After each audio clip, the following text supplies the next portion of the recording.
आज का हमारा टॉपिक है थ्योरम 1.1 यूक्लिड डिवीजन लेमा।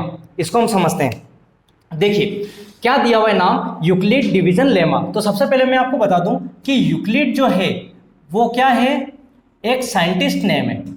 ठीक है, साइंटिस्ट नेम दे रखा है। डिवीजन, डिवीजन मतलब जो भी अपन डिवाइड करेंगे उससे रिलेटेड बातें इसमें दे रखी है। और आगे दिया हुआ है लेमा। लेमा का मतलब होता है एक स्टेटमेंट होता है। ओके, ठीक है, लेमा जो है ना उसका मतलब है स्टेटमेंट।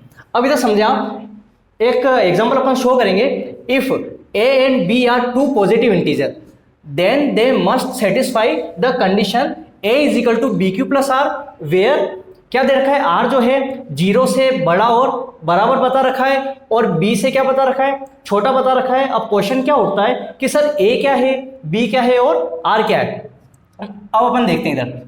देखो जैसे ही हम डिवाइड करते हैं तो आपको पता होगा कि यहाँ पे जो आंसर आता था उसको हम क्या बोलते थे, क्वेश्चन, और यहाँ पे जो आता था उसको बोलते थे अपन रिमाइंडर। ठीक है, अब इसमें ए और बी क्या होता है, ध्यान देना। ए तो हम यहाँ अंदर की तरफ लिख देंगे और बी जो है वो हम बाहर की तरफ लिख देंगे। लेकिन क्वेश्चन क्या उठ रहा है कि सर ए को हम क्या बोले, बी को क्या बोले, क्यू और आर अपने क्या है। तो यहाँ पे ए को मैं यहाँ पे शो कर देता हूँ। ए को अपन बोलते हैं डिविडेंड। ठीक है, ए को बोला जाता है डिविडेंड। अब डिविडेंड को अपन हिंदी में भी अगर देखें तो बोला जाता है भाज्य। ठीक है, ए को क्या बोलते हैं, डिविडेंड, और यहाँ पे टी नहीं डिविडेंड हो जाएगा। ठीक है, डिविडेंड भाज्य हो गया। उसके बाद में यहाँ पे अब बी को आप देखें, बी को हम क्या बोलते हैं, डिवाइजर बोलते हैं। ठीक है, बी को बोला जाता है डिवाइजर, जबकि हिंदी में हम बोलेंगे इससे भाजक। ओके, भाजक। उसके बाद में ए हो गया, बी हो गया, क्यू पे आप फोकस करें तो क्यू को हम बोलते हैं क्वेश्चन। ठीक है, क्यू को हम बोलते हैं क्वेश्चन और हिंदी में कहा जाता है भागफल, भागफल। फिर नेक्स्ट होता है आर। आर को हम क्या बोलते हैं, रिमाइंडर कहा जाता है, जिसको हम हिंदी में बोलते हैं शेषफल। ठीक है, शेषफल। अब इसको आप समझना, मैंने सब आपको बता दिया कि ए क्या है, बी क्या है, क्यू क्या है और आर क्या है। अब इसको समझने के लिए हम एक एग्जांपल लेते हैं। ठीक है, एक एग्जांपल शो करते हैं। अब इसमें क्या है, ए बी क्यू और आर, इसके बिहाफ पे अपन एक एग्जांपल शो कर रहे हैं। फॉर एग्जांपल मैंने यहाँ पे बोला कि ए इज इक्वल टू अपन ने ले लिया 99।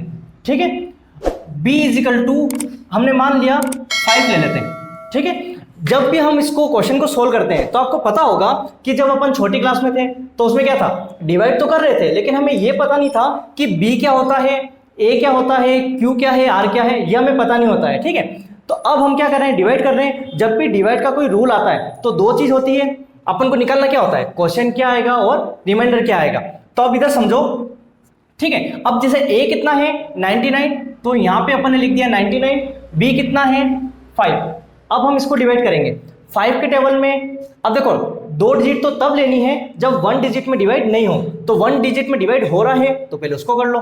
5 बन जा 5, 9 में से 5 गए कितने, 4 बच गए। उसके बाद में 5 में 4 नहीं आता है तो अब क्या करें, 9 बचा हुआ है तो इसको आप क्या कर लो, कॉपी कर लो। अब 5 के टेबल में 49 नहीं आता है तो आपको क्या देखना है, 49 से थोड़ा सा छोटा क्या आता है, 5 9 जा 45। तो जैसे ही अपन 49 में से 45 लेस करेंगे कितना आता है, 4 बच गया ये। ठीक है, अब आगे अपन डिवाइड करना चाहते हैं तो क्या रूल होता है, पॉइंट लगाओ, 0 लगाओ, फिर अपन डिवाइड करें। लेकिन अभी अपन क्या पढ़ रहे हैं, यूक्लिड की थ्योरम पढ़ रहे हैं, तो उसमें क्या है, आपको क्वेश्चन सोल्व करना है। ठीक है, मतलब क्वेश्चन आपको बताना है क्या आ रहा है, रिमाइंडर क्या आ रहा है और ये सब चीजें क्या है। अब देखो यूक्लिड ने क्या दिया था, A is equal to B Q plus R, ये दे रखा है। तो अब अपन को क्या देखना है कि ये जो अपन ने डिवाइड किया है वो यूक्लिड थ्योरम से क्या ये सही है या गलत है, वो अपन को देखना है। ए कितना, तो ए तो देखो ए अपन ने क्या बोला था कि जो अंदर होता है, अंदर क्या है 99, तो ए को अपन ने क्या ले लिया 99 ले लिया, इज इक्वल टू बी आपको कितना दिख रहा है, 5 दिख रहा है। मैंने पहले आपको बताया था कि जैसे 2 डिजिट कंटिन्यू है, बीच में कोई साइन नहीं है, तो मतलब मल्टीप्लाई का साइन होगा। तो 5 मल्टीप्लाई बाय क्वेश्चन कितना आ गया 19, क्वेश्चन 19 आ गया और प्लस रिमाइंडर जो है ना कितना बच गया 4। अब अपन को ये देखना है, इनको मैं सोल्व करूं और 99 अगर आ जाए तो यूक्लिड थ्योरम अपनी बिल्कुल सही बोल रही है। ठीक है, तो यहां पे है 99, 19 5 जा 95 और प्लस 4। ठीक है, तो ये है अपना 99 इजिकल टू 95 प्लस 4 99, तो मतलब 99 इजिकल टू 99। तो कहने का मतलब यूक्लिड जो थ्योरम है उससे भी अपन ने प्रूव करके देख लिया कि ये बिल्कुल अपना आंसर करेक्ट है। तो अपन क्या लिख सकते हैं, हैंस प्रूफ। ठीक है, तो यूक्लिड डिवीजन लेमा ये बताता है कि एक आपको स्टेटमेंट दे दिया, कौन सा, a is equal to B Q plus R, इसके बिहाफ पे अपन ने क्या कर दिया, सोल्व कर दिया। ये तो क्या एक मैंने तरीका बताया कि एग्जाम्पल लेके, बाकी अपन सोल्व कैसे करेंगे ये लेके। यहां तक क्लियर है आपको। उसके बाद में अब यहां पे आप देख रहे होंगे कि ये जो लिख रखा है कैसे, 0 r जो है 0 से बड़ा बता रखा है और बराबर बता रखा है, और b से क्या बता रखा है, छोटा। अब कैसे वो अपन देखें, जब अपन को ये दे रखा है, ठीक है, तो अब अपन देखते हैं r का कंपैरिजन कर रहे हैं। r कितना आया, 4 आया। तो अब आप देखो क्या b से छोटा है क्या, b ये रहा, ठीक है, b से छोटा है। क्यों, अगर r बड़ा होता तो अपन क्या बोलते हैं कि सर डिवाइड हो रहा है, डिवाइड कर देते। तो कुल मिला के जब छोटा होगा तभी तो अपन बोलेंगे कि रिमाइंडर आ गया, है ना। उसके बाद में r क्या बोल रखा है, 0 से बड़ा भी हो सकता है और बराबर भी हो सकता है। कैसे, r जो आया 0 से बड़ा है, बिल्कुल करेक्ट है, हो सकता है। या ऐसा भी तो हो सकता है कि कई बार अपन डिवाइड करें और लेस करने पे क्या हो जाए, 0 आ जाए। तो मतलब r जो है 0 से बड़ा भी हो सकता है और बराबर भी हो सकता है।